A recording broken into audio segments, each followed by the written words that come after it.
Je me souviens du jour où ma mère m'a envoyé un message. Nous avons changé toutes les serrures. Tu n'as plus de maison. Voyons voir à quel point tu es courageuse maintenant. Ah! Pas d'appel, pas d'avertissement. Juste ce message illuminant l'obscurité. Je suis restée là une seconde à le fixer. Puis j'ai ri doucement, presque calmement. Parce que ce n'était la fin de rien. C'était le début. 2 jours plus tard, leur avocat m'a contacté avec 5 mots qui m'ont dit que tout avait basculé. Nous avons un problème. Appelez immédiatement.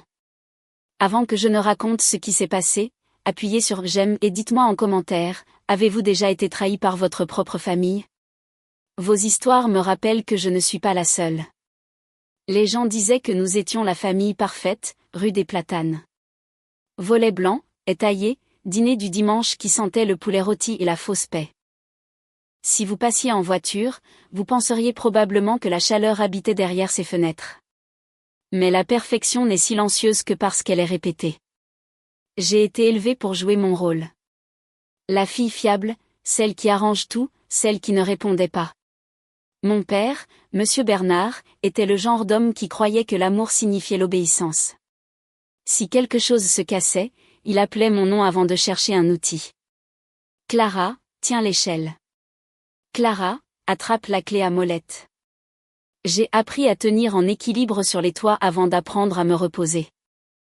Mes mains étaient couvertes de petites coupures dues au bois et au fil de fer, mais il riait et disait « Tu es plus forte que n'importe quel fils que j'aurais pu avoir. » Maman souriait, ce sourire parfait, celui qui cachait toutes les aspérités sous la politesse, et ajoutait « La famille ne compte pas les dettes. » Il le disait si souvent que c'est devenu une prière. La famille ne compte pas les dettes. Traduction, tout ce que tu nous donnes est dû.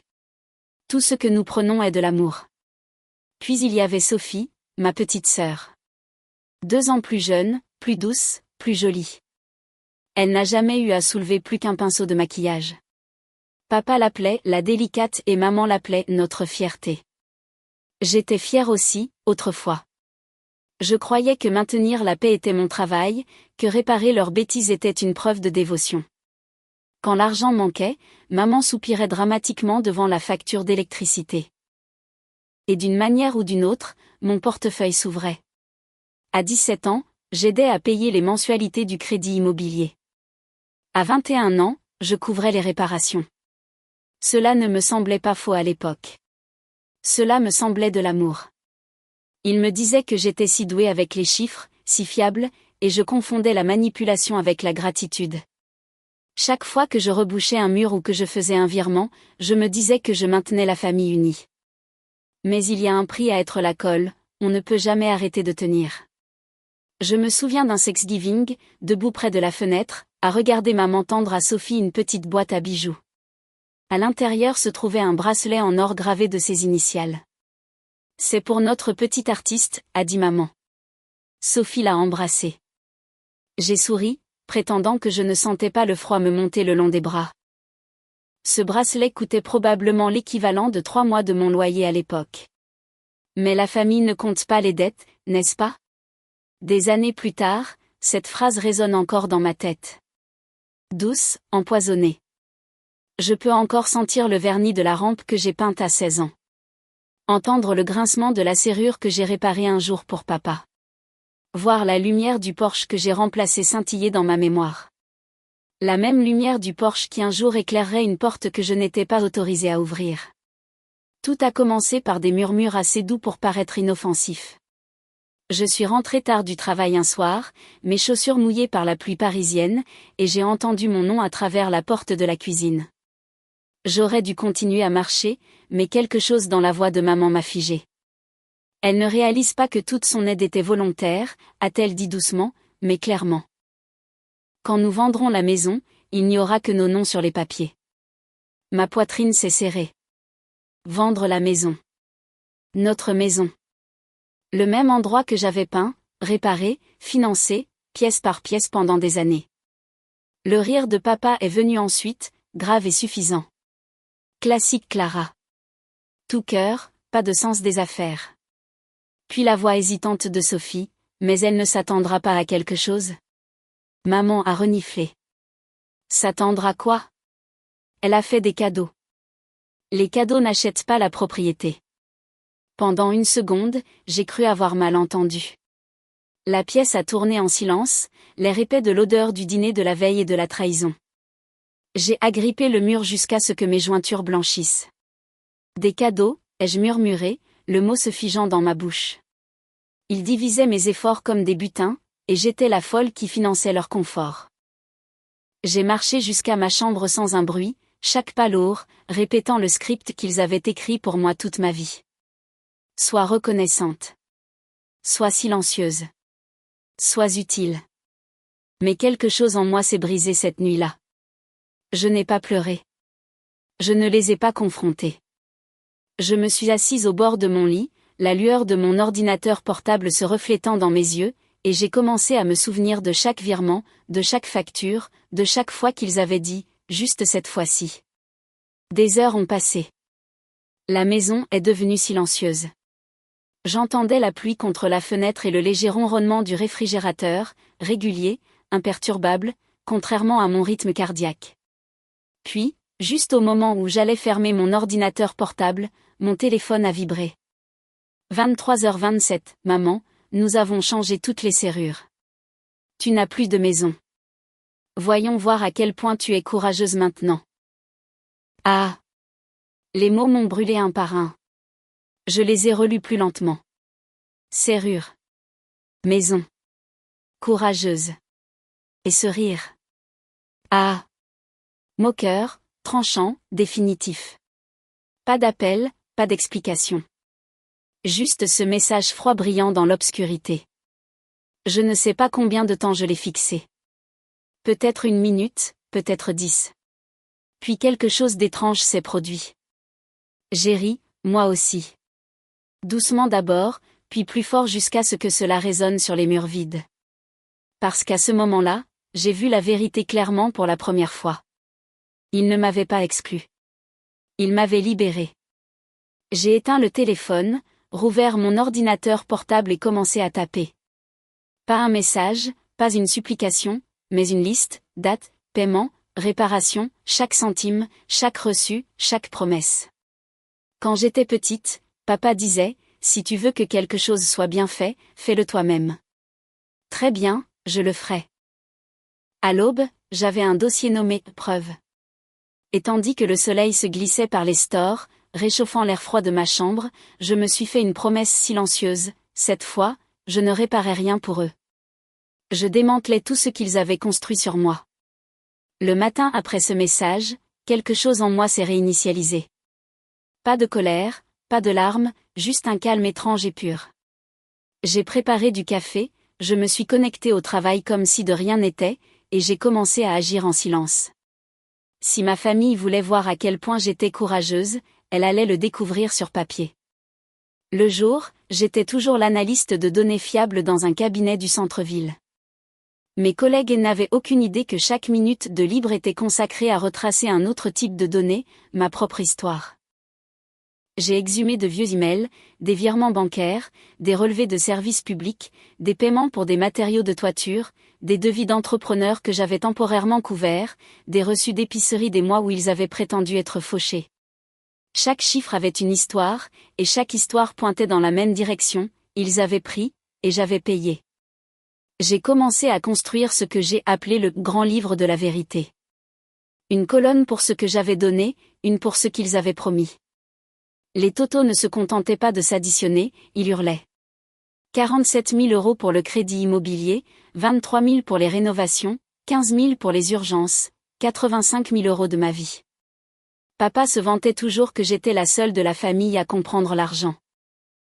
Il n'a jamais réalisé à quel point cela me rendrait dangereuse une fois que j'aurais cessé de l'utiliser pour eux.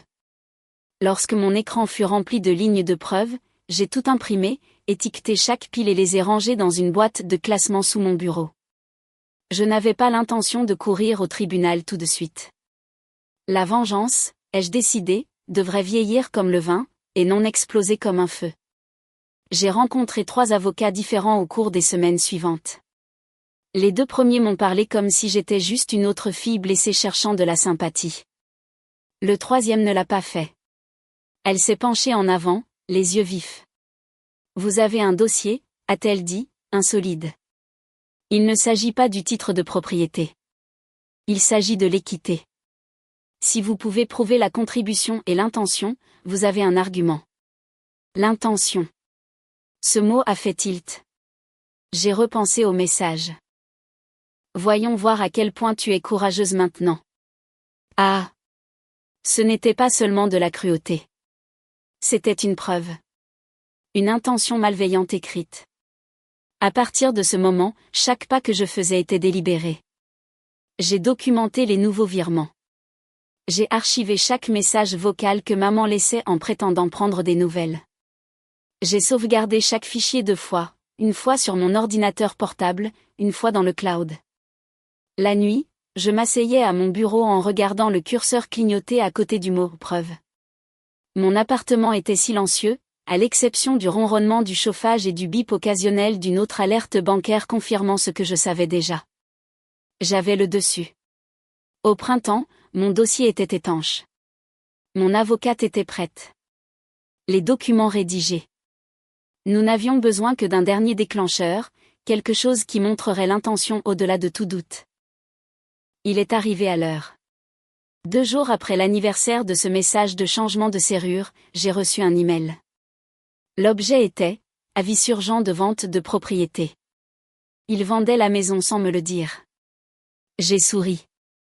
Enfin, il m'avait donné exactement ce dont j'avais besoin. Le jour de la médiation ne ressemblait en rien aux tempêtes que j'avais imaginées. Pas de tonnerre, pas de chaos, juste un matin parisien frais qui sentait légèrement la pluie et le papier. Je suis entré dans le cabinet d'avocat du centre-ville avec un dossier sous le bras et un café à la main. Mon cœur n'a pas battu la chamade. Mes paumes n'ont pas transpiré. J'avais déjà vécu le pire, être enfermé hors de ma propre maison par les personnes qui juraient de m'aimer. La réceptionniste m'a conduite à une salle de conférence stérile. Mur blanc, longue table, 2 verres d'eau intacts. Le bourdonnement des néons remplissait le silence. Je me suis assise, j'ai posé le dossier devant moi et j'ai attendu. Quelques minutes plus tard, la porte s'est ouverte. Mes parents sont entrés les premiers. Maman dans son habituel manteau beige doux, celui qu'elle portait à l'église pour avoir l'air humble, et papa dans sa chemise repassée, la mâchoire serrée, les yeux brûlants. Sophie les suivait, tordant la lanière de son sac à main, le visage pâle. Clara, a dit maman doucement, du même ton qu'elle utilisait chaque fois qu'elle avait besoin de quelque chose. Tu as l'air fatiguée, ma chérie. Bonjour, ai-je répondu, ma voix calme, presque détachée. Ses lèvres se sont courbées en un sourire qui n'atteignait pas ses yeux. Tu n'étais pas obligé de rendre cela si officiel. Nous aurions pu parler. J'ai incliné la tête. Vous avez changé les serrures. Parler ne semblait pas être la méthode préférée de notre famille. Son sourire a vacillé, mais avant qu'elle ne puisse répondre, le médiateur, un homme d'âge moyen aux yeux bienveillants, est entré, suivi des 2 avocats. Le mien m'a fait un signe de tête rassurant tandis que nous prenions place. Les premières minutes ont été procédurales, polies, le genre de civilité qui vous donne la chair de poule quand vous savez ce qui se cache réellement dessous. Puis mon avocate a ouvert le dossier et a commencé à étaler les documents, page après page, de reçus, de virements, de factures. Ce dossier, a-t-elle dit en le faisant glisser vers le centre de la table, contient la preuve des contributions financières directes de Madame Dubois à la propriété située au 2146 rue des Platanes sur une période de 14 ans. Papa s'est penché en avant, ricanant. C'est ridicule. C'était des cadeaux. Elle aidait sa famille. Mon avocate n'a pas bronché. Les paiements ont été étiquetés à plusieurs reprises comme une assistance temporaire avec l'attente d'un remboursement. Vous trouverez également des messages textuels où vous et Madame Dubois avez tous 2 qualifié ces paiements de prêt. Nous avons également des preuves de dissimulation d'actifs. Des relevés bancaires montrant que vous mainteniez des économies substantielles tout en demandant de l'argent à Mademoiselle Dubois sous prétexte de difficultés financières. Maman s'est agitée inconfortablement, ses mains, parfaitement manucurées, ont tremblé alors qu'elle tendait les bras vers les papiers. C'est déformé. Nous n'avons jamais. Je l'ai interrompu pour la première fois. Vous m'avez dit que je n'avais plus de maison. Vous vous en souvenez? La pièce est devenue silencieuse. Sa bouche s'est ouverte puis refermée. Elle m'a regardé en suppliant. C'était un malentendu, Clara. Nous étions en colère. C'est écrit, a ajouté mon avocate, glissant une autre page sur la table. Daté et horodaté. 23h27, le message dit, nous avons changé toutes les serrures. Tu n'as plus de maison. Voyons voir à quel point tu es courageuse maintenant. Ah! Le médiateur a ajusté ses lunettes, fronçant les sourcils. Ce message suggère certainement une intention. Le visage de papa est devenu cramoisi. Elle déforme tout. Ce message était une blague. J'ai soutenu son regard sans ciller. Votre idée de la famille aussi. Le médiateur a essayé de reprendre le contrôle, mais la tension avait déjà éclaté. Mon avocate a continué méthodiquement, soulignant chaque incohérence, chaque fausse déclaration. Les preuves s'empilaient.